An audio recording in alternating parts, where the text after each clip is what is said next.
السلام علیکم ورحمۃ اللہ وبرکاتہ۔ بسم اللہ والحمد للہ والصلاة والسلام علی رسول اللہ، اما بعد۔ امام ابو داود رحمہ اللہ فرماتے ہیں، حدیث نمبر 10، قال حدثنا موسى بن اسماعیل قال حدثنا وہیب قال حدثنا عمرو بن یحییٰ۔ یہاں وہیب اور عمرو بن یحییٰ سے پہلے ثنا ہے، سا زبر سا نون الف نا ثنا، یہ مخفف ہے حدثنا سے، لکھا ثنا ہوا ہے لیکن ہم حدثنا ہی پڑھیں گے۔ عمرو بن یحییٰ کہتے ہیں ان ابی زید، وہ عمرو بن ابی زید سے بیان کرتے ہیں، وہ معقل بن ابی معقل الاسدی رضی اللہ تعالیٰ عنہ سے بیان کرتے ہیں، انہوں نے کہا نہا رسول اللہ، اللہ کے نبی صلی اللہ علیہ وسلم نے منع کیا ان نستقبل القبلتین، کہ ہم منہ کریں دو قبلوں کی طرف، پیشاب کے ببول او غائط، پیشاب کرتے ہوئے یا قضاء حاجت کرتے ہوئے۔ قبلتین سے مراد بیت اللہ اور بیت المقدس ہے، بیت اللہ اور بیت المقدس ہے، یہ ہے اس روایت کا معنی۔ اس کے بعد امام ابو داود رحمہ اللہ لکھتے ہیں وہ ابو زید ہوا مولا بنی ثعلبہ، کہ جو ابو زید تھے یہ بنو ثعلبہ کے آزاد کردہ غلام تھے۔ اللہ اکبر۔ اب ہم اس حدیث پر دراسہ کرتے ہیں کہ اس روایت کا حکم کیا ہے، صحیح ہے، ضعیف ہے، جھوٹی ہے، من گھڑت ہے، کیا ہے۔ تو پہلے ہم ایک راوی پر بات کرتے ہیں، اس روایت کا حکم سمجھنے میں مدد ملتی ہے۔ اللہ اکبر۔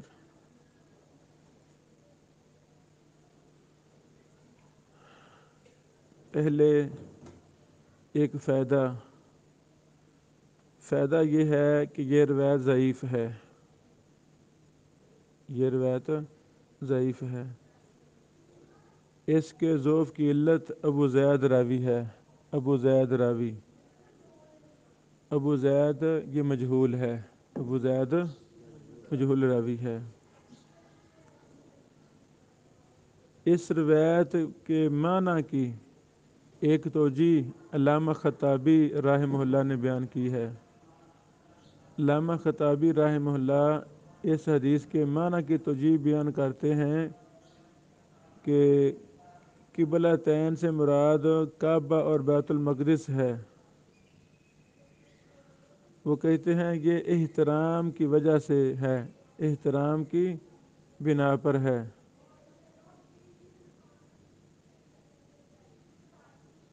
اچھا، دوسری وہ یہ کہتے ہیں کہ جو شخص مدینہ منورہ میں بیت اللہ کی طرف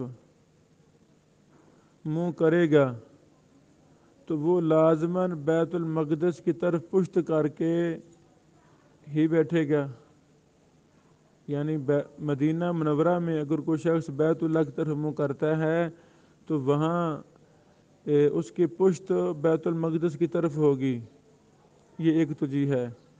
دوسری توجیہ یہ بیان کرتے ہیں کہ چونکہ بیت المقدس بھی مسلمانوں کا قبلہ رہا ہے اس لیے اس کا احترام بھی ضروری ہے اور یہ نہیں تنزیہی ہے۔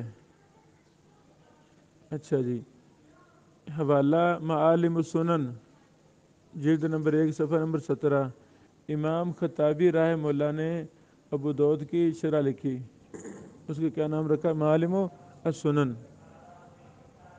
یہ وہاں میں توجیہ ملی۔ اللہ اکبر۔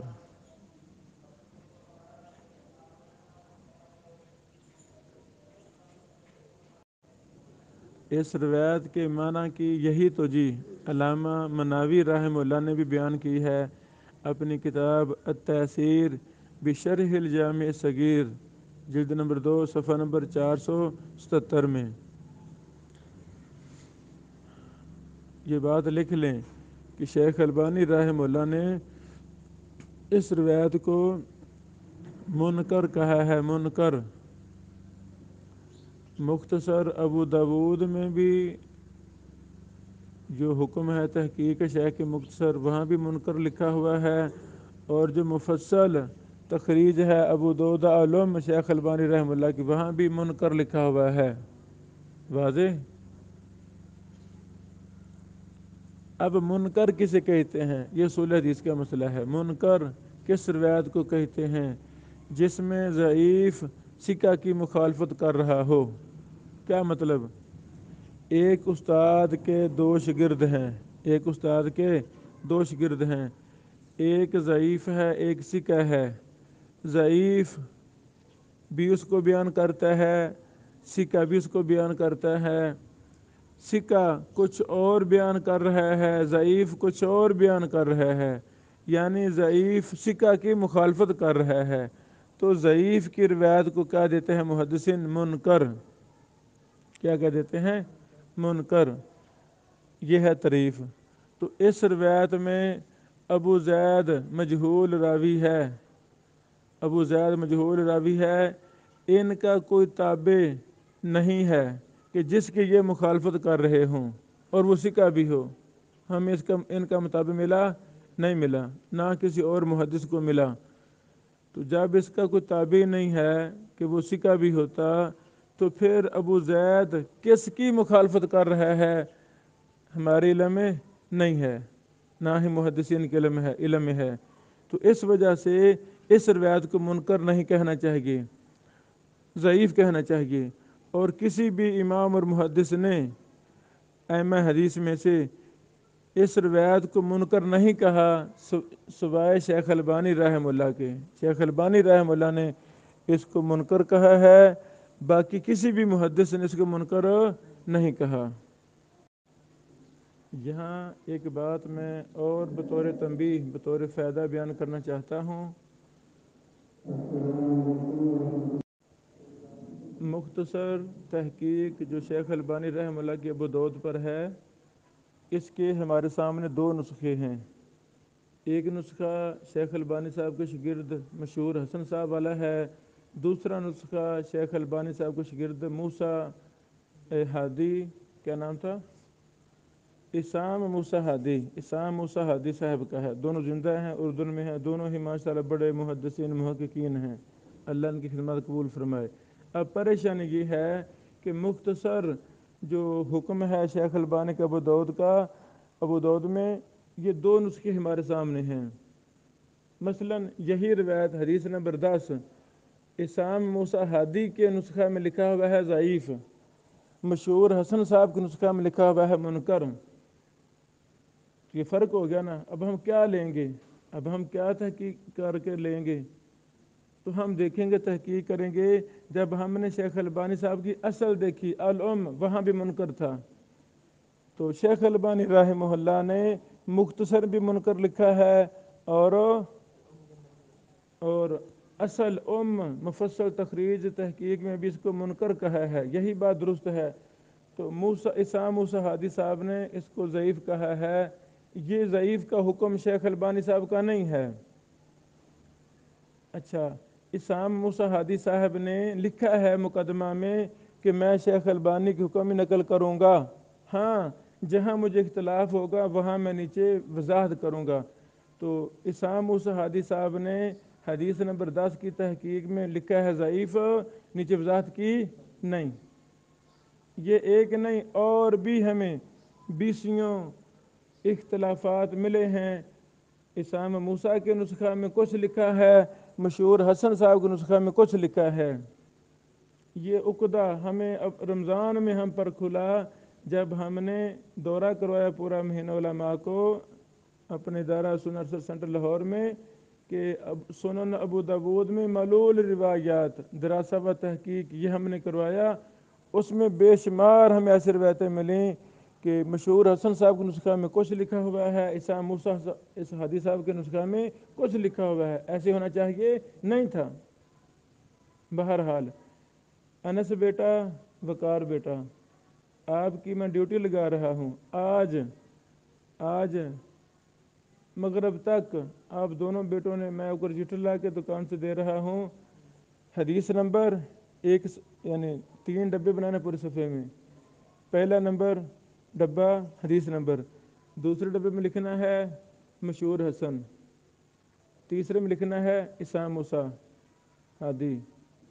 اچھا، تو نمبر لکھ کر آگے دیکھنا ہے مشہور حسن نے کیا حکم لگایا ہے، اسام موسیٰ صاحب نے کیا حکم، الگ الگ ڈبے کے حکم لکھنے اور پوری ابو داؤد پر کام کرنا ہے.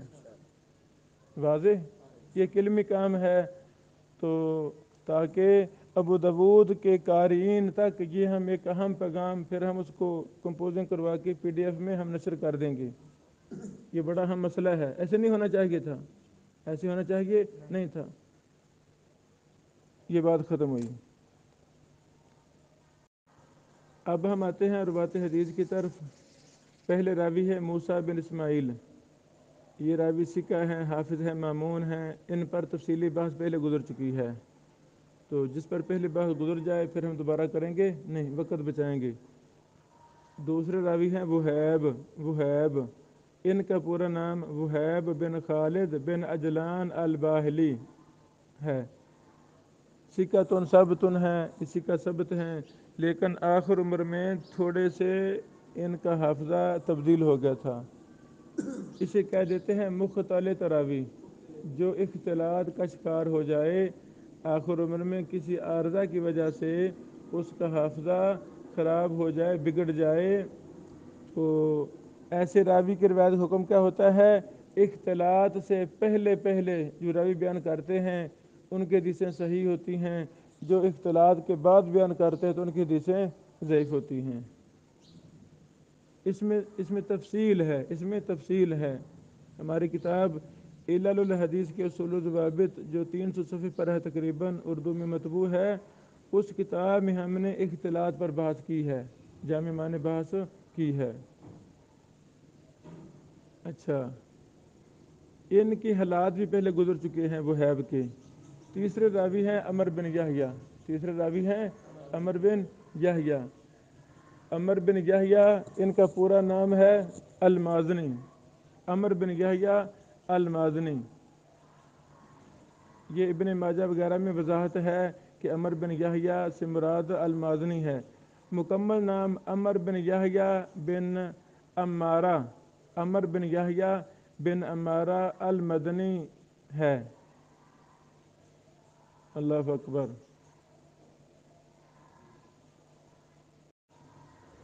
حافظ ابن حجر رحمہ اللہ نے ان کے بارے میں لکھا ثقۃ، اور امام ذہبی صاحب نے بھی لکھا ثقۃ. یہ بھی وضاحت میں کرنا چاہتا ہوں کہ جس طرح امام ابن حجر رحمہ اللہ کی تقریب و تہذیب ہے مختصر حکم ایک سطر میں، اسی طرح امام ابن حجر سے پہلے امام ذہبی کی بھی ہے مختصر حکم پر الکاشف کے نام سے، وہ بھی مطبوع ہے، متداول ہے. امام ذہبی رحمہ اللہ نے بھی ان کو ثقہ کہا ہے الکاشف کے اندر، اور ابن حجر رحمہ اللہ نے تقریب میں کہا ہے ثقۃ. ایک اور فائدہ، تہذیب الکمال راوی نمبر 4475 میں ان کے تفصیلی حالات ہیں. اسی راوی کے جد امجد دادا جی ابو حسن یہ صحابی تھے. ماشاءاللہ یہ صحابی تھے. ان کا نام تھا تمیم بن عمر، یہ صحابی تھے. یہ بات کہی ہے امام محمد بن اسحاق نے. یہی راوی ہمارا عمر بن یحییٰ المازنی، اس کو امام ابو حاتم نے بھی ثقہ کہا ہے اور امام نسائی نے بھی ثقہ کہا ہے، بلکہ امام ابو حاتم نے صالح کا اضافہ بھی کیا ہے، ثقۃ صالح. یہاں تک یہ ہمیں کچھ جو ملا حکم تہذیب الکمال سے. باقی حوالے ہمیں دیگر کتابوں سے ملے. امام ابن سعد نے کہا کان ثقۃ کثیر الحدیث، یہ طبقات ابن سعد. اسی طرح یحییٰ بن معین نے کہا صالح کی تصغیر ہے، لیس بالقوی. اسی طرح ابن طالوت نے یحییٰ بن معین سے روایت کیا ہے ضعیف الحدیث۔ اب ابن معین کے ان کے بارے میں پہلا قول تھا صالح لیس بالقوی، اور دوسرا قول ہے ضعیف الحدیث۔ اسی طرح اسحاق بن منصور نے امام ابن معین سے ہی بیان کیا حکم صالح۔ تو یہ اختلاف ایک ہی محدث کے اقوال کا جب ہو پھر ہم نے کیا کرنا ہے؟ اصلاً یہ مسئلہ ہے کہ ایک محدث کے ایک راوی کے بارے میں مختلف اقوال ہوں تو ہم نے وہ قول لینا ہے جو وہ شاگرد بیان کرے جس نے زیادہ ملازمت اختیار کی ہو۔ مثلاً ایک محدث 10 دن رہا ہے، شاگرد محدث کے پاس 10 دن ٹھہرا ہے، اور ایک 5 سال ٹھہرا ہے، تو کس کی بات لیں گے؟ جو مدت ملازمت جس نے زیادہ لمبی اختیار کی ہے اس کی بات ہم لیں گے، پہلی بات۔ دوسری بات ہوتی ہے بعد والا کون ہے، جس نے ان کی زندگی کے بعد والے ایام میں ان سے استفادہ کیا، تو بعد والی بات لی جائے گی۔ محدث کا پہلے کی اور تحقیق تھی، بعد میں تحقیق بدل گئی۔ اور تیسری بات یہ ہے کہ دیگر محدثین کے اقوال کیا ہیں جرح و تعدیل میں، تو جو ان کے موافق ہوگا دیگر محدثین کے اس کو ہم ترجیح دیں گے۔ اس طرح اس میں تفصیل ہے۔ یہ میری کتاب ہے جرح و تعدیل کے اصول و ضوابط، شاملہ اردو میں بھی ہے، نیٹ پر بھی ہے PDF میں، تو اس کو ڈاؤن لوڈ کریں، پھر اس میں یہ ساری بحث کا مطالعہ کریں۔ امام ترمذی رحمہ اللہ نے بھی عمرو بن یحییٰ کو ثقہ کہا ہے، سنن ترمذی حدیث نمبر 772 ہے۔ اس طرح دیگر کئی اقوال بھی ہیں۔ امام مجلی اور ابن نمیر نے کہا ثقہ۔ اللہ اکبر۔ یہ جو تہذیب الکمال کا نسخہ تقریباً 36 جلدوں میں ہے، بشار آباد معروف حافظ اللہ کی تحقیق سے، یہ ان سب اقوال کے حوالے وہاں موجود ہیں، جو بھی ہم نے بیان کی ہیں چند اقوال۔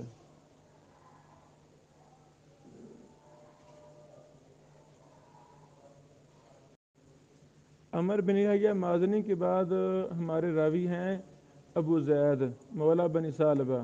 کہا گیا ہے کہ ان کا نام ولید بن ابی ثعلبہ ہے، ان کا نام ولید بن ابی ثعلبہ ہے۔ حافظ ابن حجر صاحب نے کہا مجہول، یہ راوی مجہول ہے۔ امام ذہبی صاحب نے بھی کہا ہے کہ ان کا کوئی پتہ نہیں یہ کون راوی ہیں۔ تہذیب الکمال راوی نمبر 7971 میں ان کے مختصر حالات ہیں۔ جرح و تعدیل کا کوئی بھی قول وہاں منقول نہیں ہے، تو مجہول ہوتا ہی وہ ہے جس کے بارے میں محدثین خاموش ہوں، نہ کوئی ثقہ کہہ رہا ہے نہ کوئی ضعیف کہہ رہا ہے۔ یہاں تک ہمارے الحمدللہ راویوں کی بحث مکمل ہوئی، تو آگے کافی زیادہ فوائد مجھے ملے ہیں، میں وہ ایک ایک کر کے بیان کرتا ہوں انشاءاللہ۔ اگلی بحث ہے ایک تنبیہ۔ محدث امام شمس الحق عظیم آبادی رحمہ اللہ نے کہا، یہ میاں نذیر حسین محدث دہلوی کے اجل شاگردوں میں سے تھے، بہت بڑے امام اور محدث تھے، اللہ ان سے راضی ہو جائے۔ خدمت حدیث کے لیے وقف تھے، بڑی خدمات ہیں۔ ابو داؤد کی 2 شروحات لکھیں، ایک مفصل غایت المقصود کے نام سے، ایک مختصر اسی کا اختصار اون المعبود کے نام سے۔ سنن دارقطنی کی شرح لکھی التعلیق المغنی کے نام سے، اور بھی اس طرح ماشاءاللہ 20 درجنوں کتابیں لکھی، 20 لکھی، اللہ ان سے راضی ہو جائے۔ شمس الحق عظیم آبادی صاحب غایت المقصود جو بڑی مفصل شرح ہے، جس کی 3 جلدیں مطبوعہ ہیں، شیخ ازار شمس رحمہ اللہ کی تحقیق سے آگے نہیں ملی، آگے گم شدہ ہے، مفقود ہے، اللہ کرے مل جائے۔ غایت المقصود جلد صفحہ نمبر 9 ہے، اس میں لکھتے ہیں شمس الحق عظیم آبادی رحمہ اللہ والحدیث ساکت عنہ ابو داؤد ثم المنذر فی تلخیصہ، کہ اس حدیث پر خاموشی اختیار کی ہے ابو داؤد نے اور منذری صاحب نے تلخیص میں۔ اچھا، یہ بات ان دونوں محدثین کا خاموشی اختیار کرنا، اس سے یہ لازم نہیں آتا کہ یہ حدیث حسن درجے کی ہے۔ اس پر ہمیں مقدمہ میں بات کر دی تھی کہ محدثین نے سکوت ابو داؤد کو معتبر نہیں سمجھا، اس پر مستقل کتابیں بھی ہیں، محدثین نے اس پر بڑی بحثیں بھی کی ہیں۔ تو خلاصہ یہی ہے، کسی بھی محدث کا خاموشی اختیار کرنا یہ دلیل نہیں ہے کہ یہ جی اس کی یہ روایت حسن درجے یہ مراد ہے، یہ ایسا ہے ہی نہیں کوئی قاعدہ کلیہ۔ صریحاً حکم ہو تو پھر ہی وہ ہم کہیں گے کہ ان کے نزدیک یہ صحیح ہے، یہ حسن ہے یا ضعیف ہے حکم کے مطابق، ورنہ ہم کچھ نہیں کہیں گے۔ آگے لکھا ہے شیخ شمس الحق عظیم آبادی رحمہ اللہ نے،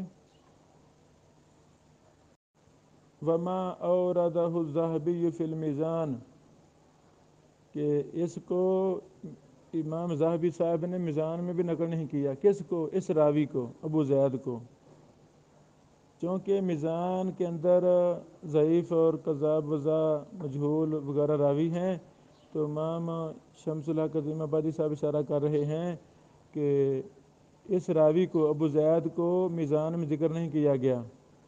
وَإِنَّمَا قَالَ الْحَافِظُ إِنَّهُ مَجْهُولٌ، اور ابن حجر نے کہا ہے مجہول۔ وَسُكُوتُ هَؤُلَاءِ الْأَئِمَّةِ عَنْ تَضْعِيفِهِ، ان محدثین کا اس کے ضعف سے خاموشی اختیار کرنا، اس راوی کی تضعیف سے خاموشی اختیار کرنا، تدل علی حسن حال ابی زید، یہ دلالت کرتی ہے کہ ابو زید کی حالت کے اچھا ہونے پر۔ محدثین نے، ابو داؤد نے، منذری صاحب نے خاموشی اختیار کی ہے، اس روایت کے حکم سے خاموشی اختیار کی ہے، اور امام ذہبی صاحب نے اس کا ذکر بھی نہیں کیا میزان میں، تو یہ دلیل ہے کہ ابو زید کی جو حالت ہے یہ اچھی ہے۔ واللہ تعالیٰ بالمحتم۔ یہاں پر دو باتیں ہیں۔ پہلی بات، سکوت ذہبی ابن حجر صاحب یعنی سکوت ابو داؤد صاحب کا، سکوت منذری صاحب کا، یہ محدثین کے ہاں دلیل نہیں ہے کہ یہ روایت صحیح ہے، پہلی بات۔ دوسری بات، ذہبی صاحب نے میزان کے اندر کچھ راوی ذکر کیے ہیں، جتنے میزان میں ذکر ہیں اس سے 2 گنا یا 3 گنا راوی وہ ہیں جو اس میں ذکر ہی نہیں ہے، وہ ہیں بھی ضعیف و کذاب وضع ہیں۔ تو یعنی انہوں نے کچھ ذکر کیے ہیں، یہ دعویٰ نہیں کیا کہ میں نے احاطہ کر دیا ہے یا اس کے علاوہ ہے نہیں۔ تو الجامع لکتب الضعفاء والمتروکین والکذابین، یہ ہمارے پاس کتاب ہے، اس میں تمام ضعیف راوی کو جمع کر دیا گیا ہے، بلکہ تمام کتب ضعفاء کذابین کو اس میں جمع کر دیا گیا ہے، تو اس میں تو بہت بڑی تعداد ہے۔ بہرحال یہ دونوں باتوں سے ہمیں اتفاق نہیں ہے۔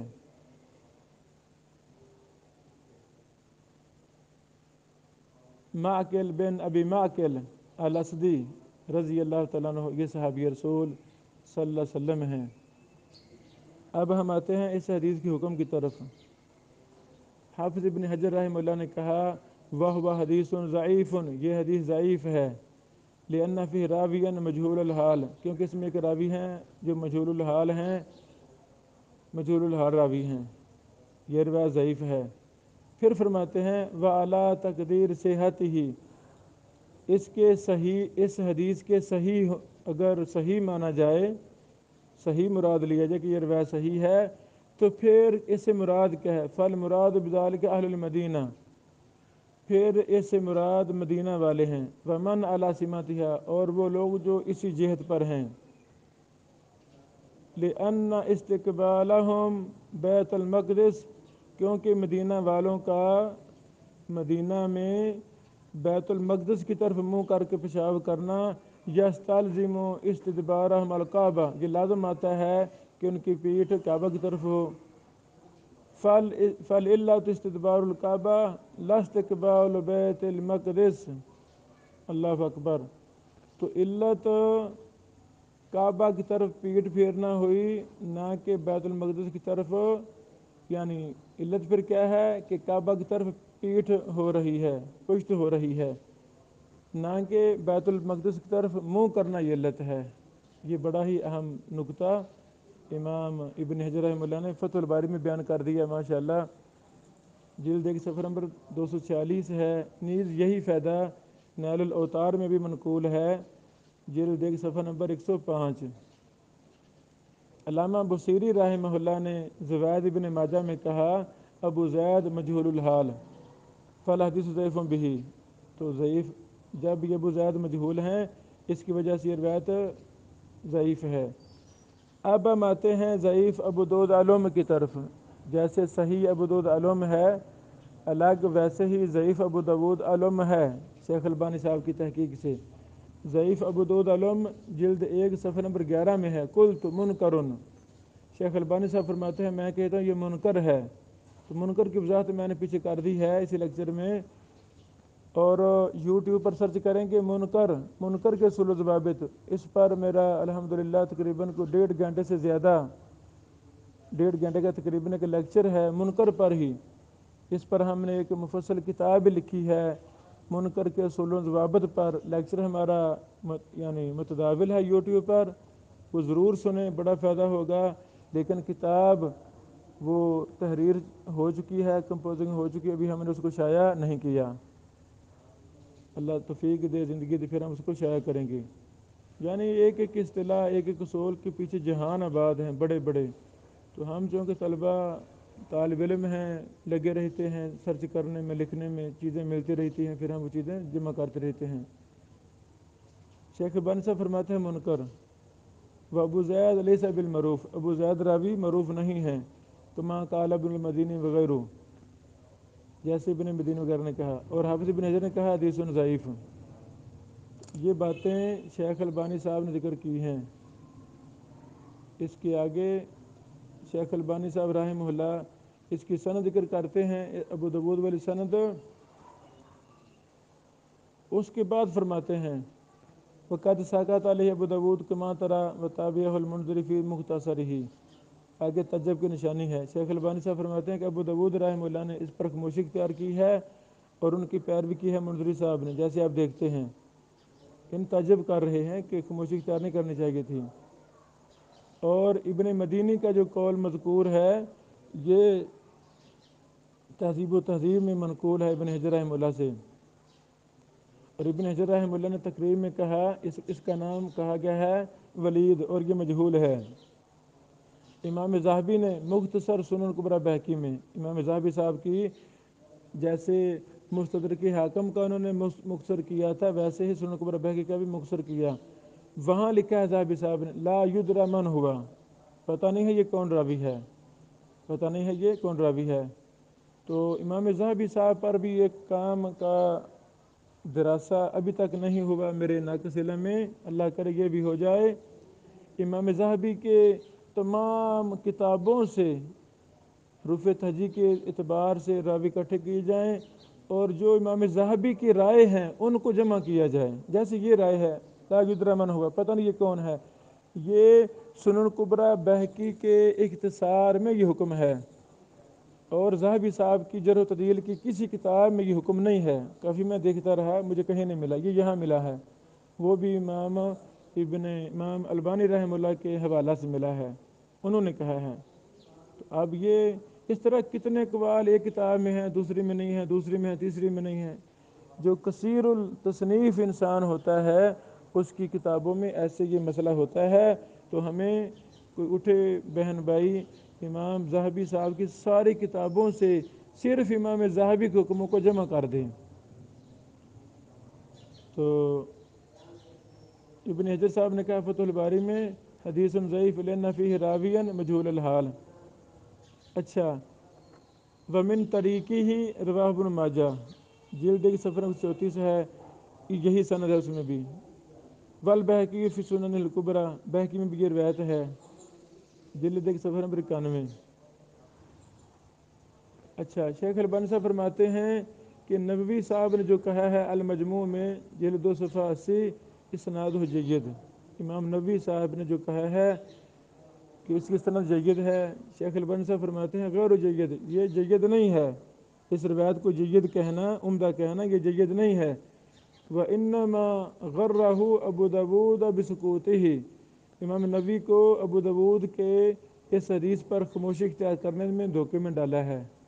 تو امام نبوی رحمہ اللہ کا اس روایت کو جید کہنا درست نہیں ہے، جیسا کہ شیخ البانی صاحب نے اس کا رد کر دیا۔ اللہ اکبر۔ تو ایک طالب علم اپنا غربت کا، فقیری کا کشکول لیے، خالی ذہن کا کشکول لیے علم سے بھرنا چاہتا ہے، لائبریری کرنا چاہتا ہے، وہ بہت کچھ مطالعہ کرتا ہے، کہیں نہ کہیں سے خیر اس کو مل جاتی ہے۔ منجدہ واجدہ کے تحت ہم بھی لگے رہتے ہیں۔ اللہ تعالیٰ ہمیں مزید محنت کی توفیق دے۔ جب ہم نے اسی حدیث پر اور کوشش کی دراسہ کرنے کی تو ہمیں اور بھی ڈاٹا ملا۔ یہی حدیث التاریخ الکبیر میں بھی ہے، جلد 7 صفحہ نمبر 391۔ ابن ماجہ کا ذکر پہلے کر دیا ہے، 319 نمبر حدیث ہے۔ یہی حدیث مسند احمد جلد 4 صفحہ نمبر 210 میں بھی ہے، مصنف ابن ابی شیبہ میں بھی ہے، جلد 1 صفحہ نمبر 139 140 میں ہے۔ اس طرح اور بھی کتابوں میں یہ روایت ملی ہے، مثلا الاحاد والمثانی ابن ابی عاصم جلد 2 صفحہ نمبر 295 296 ہے، سنن کبریٰ بہقی جلد 1 صفحہ نمبر 91 ہے، وغیرہ وغیرہ۔ علامہ مغلطائی حنفی رحمہ اللہ نے شرح ابن ماجہ میں کہا، جلد 1 صفحہ نمبر 114 ہے، وَهَذَا حَدِيثٌ إِسْنَادُهُ ضعیف لِلْجَهْلِ بِحَالِ راویہ ابی زید، اس کی سند ضعیف ہے ابو زید راوی کے مجہول الحال ہونے کی وجہ سے۔ فلم یروی عنہ غیر عمر، اس سے عمر کے علاوہ کسی نے بیان نہیں کیا، کسی نے بیان نہیں کیا۔ پھر آگے ایک اور بات کہی ہے مغلطائی صاحب نے کہ یہ روایت جہاں مجہول کی وجہ سے ضعیف ہے، اسی طرح اس میں انقطاع بھی ہے، اس میں انقطاع بھی ہے۔ انقطاع کی دلیل یہ دیتے ہیں، اس کو ذکر کیا عسکری صاحب نے، من ان ماکلا مات فی ایام نبی، کہ ماکل رضی اللہ تعالیٰ عنہ صحابی یہ نبی پاک علیہ السلام کے زندگی میں فوت ہو گئے تھے۔ فَإِذَا كَانَ كَذَلِكَ، جب ایسی بات ہے تو فَيَكُونُ حَدِيثُهُ عَنْهُ مُنْقَطِعًا، تو یہ حدیث ان سے منقطع ہوگی، یعنی یہ مغلطائی صاحب کا آگے فرماتے ہیں کہ یہ پھر روایت منقطع بھی ہوگی۔ منقطع کی وجہ کیا کہتے ہیں؟ لِأَنَّهُ لَيْسَ صَحَابِيًّا، کیونکہ وہ صحابی نہیں ہیں، نہ ہی کسی نے ان کو صحابہ میں ذکر کیا ہے، تو فرماتے ہیں تو اس سے انقطاع بھی ثابت ہو گیا۔ یہ رائے ہے مغلطائی صاحب کی۔ اللہ اکبر۔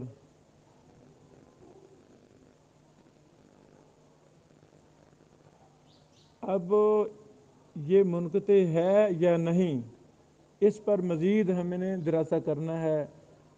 اللہ تعالیٰ توفیق دے، وقت دے، تو میں اس پر بھی تفصیل دیکھتا ہوں کیا یہ روایت منقطع بھی ہے یا کہ مغلطائی صاحب کا خالی دعویٰ ہے، ہم نے مزید تحقیق کرنی ہے۔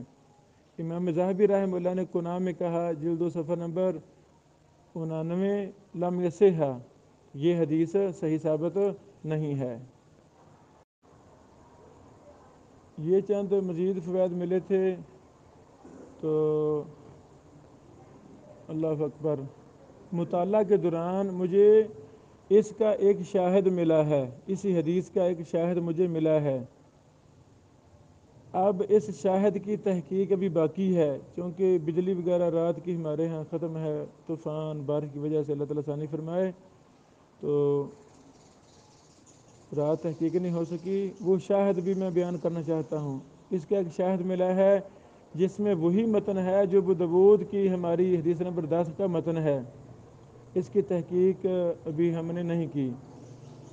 سند کے لفظ اور متن کے یہ ہیں، قال حدثنا ابن الجارود قال حدثنا اسماعیل قال حدثنا حریم قال حدثنا عبد الوهاب عن ایوب عن نافع عن ابن عمر ان النبی صلی اللہ علیہ وسلم نہا ان نستقبل قبلتین بغائط و بولن، یہ سند المتن ہے، کتاب کا نام طبقات المحدثین باصبہان والواردین علیہا، یہ کتاب کا نام ہے، اس میں باسند یہ روایت موجود ہے،